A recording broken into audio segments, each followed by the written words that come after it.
Smart Ideas avec Bastien Carretier, bonjour. Bonjour. Bienvenue, vous êtes le cofondateur de Gimmick Design, vous l'avez créé en 2022 avec Nathalie Giraud. Et avec quelle idée, c'est quoi le point de départ ? Eh bien, alors, le point de départ, c'est à la fois une rencontre. Nathalie, architecte HMONP, architecte bâtiment public, et moi qui étais designer scénographe. Ouais. Donc, forcément, deux secteurs très générateurs de déchets. Et en fait, on s'est rencontrés sur la scénographie. Donc, on a commencé à faire nos premiers aménagements ensemble. Et très vite, on a eu l'opportunité d'avoir un sourcing de bois de réemploi qui nous a amené à intégrer ce bois dans la scénographie. On pouvait se resservir d'un même bois de réemploi sur plusieurs scénographies, pour les ossature décor et tout ça. Et puis, on a commencé à faire un premier stand d'animation avec ce bois de réemploi, jusqu'à se dire, est-ce qu'on n'irait pas un peu plus loin, en se positionnant vraiment sur un cycle de vie produit du sourcing à la fabrication jusqu'à la fin de vie, en se disant, est-ce qu'on ne ferait pas une nouvelle manière de fabriquer et consommer le mobilier d'entreprise. Ouais. Et donc, vous créez du mobilier d'entreprise à partir de quels matériaux aujourd'hui ? C'est quoi votre sourcing de matériaux ? Alors, aujourd'hui, on va parler de nos 3 best-sellers. Ouais. Donc, on va être sur la virole cartonnée. Gros tube en carton, 53 cm, issu de l'industrie de l'aluminium. D'accord. Qui sont là où sont entourées les feuilles d'aluminium avant de partir en formage pour faire de la descente d'eau. Les tubes de papeterie et les chutes d'aluminium. Pour le moment, on se concentre sur ces. Donc ça, c'est les 3 matériaux. Et voilà. Vous faites quoi à partir de ça ? À partir de ça, ça va du pouf, assise, fauteuil, piétement de table, jusqu'à claustrat, aménagement un petit peu plus sur mesure. D'accord. Et vos clients, ce sont uniquement des entreprises ou vous vous adressez aussi aux particuliers ?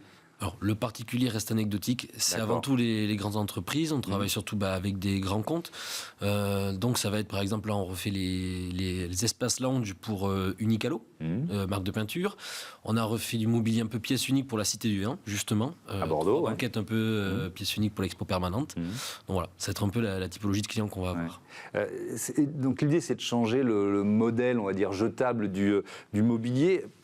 C'est pas une colle, mais ça représente, j'imagine, des tonnes, des milliers de tonnes de déchets produits chaque année en France ? Oui, et alors ce qui est intéressant, c'est que oui, le mobilier peut être générateur de déchets. Mais ce qui est très intéressant, nous, c'est l'approche qu'on a eue, c'est de se dire qu'il y a 309 millions de tonnes de déchets en France. C'est se dire et que c'est de la matière première pour vous, c'est ça ? Est-ce que faire du mobilier, on n'irait pas puiser là-dedans pour trouver une solution, sachant que quand nous, on va chercher un déchet, donc déjà, on a une meilleure solution de recyclage, puisque nous, on ne va pas travailler, on ne va pas broyer ni chauffer le matériau, on va le récupérer, le détourner pour en faire du mobilier. Mais en plus de ça, on va s'éviter l'achat des matières premières qu'on aurait dû pour faire ce mobilier.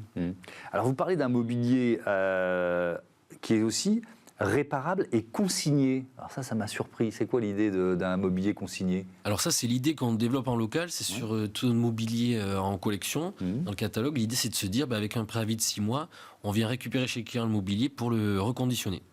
Vous continuez de rallonger encore une fois son cycle de vie, c'est un peu l'idée. C'était un peu le but.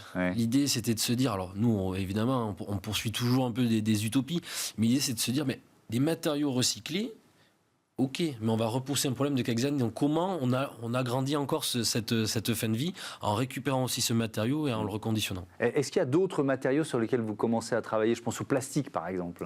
Alors le plastique non, parce qu'il y a déjà beaucoup de gens qui le font.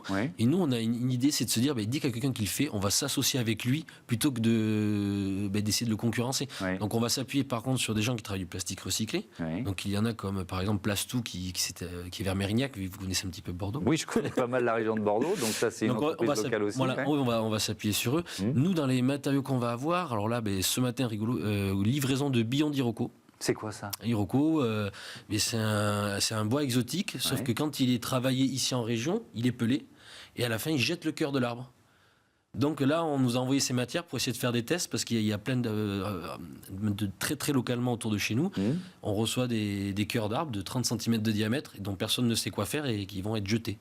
Donc on se dit, nous on va essayer de les récupérer et de les associer, ça c'est le top du top, avec un autre déchet.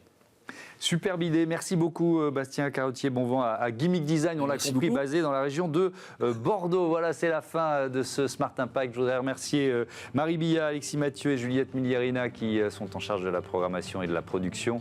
Romain Luc, le réalisateur, Saïd Mamou, l'ingénieur du son. Belle fin de journée sur Be Smart for Change. Salut.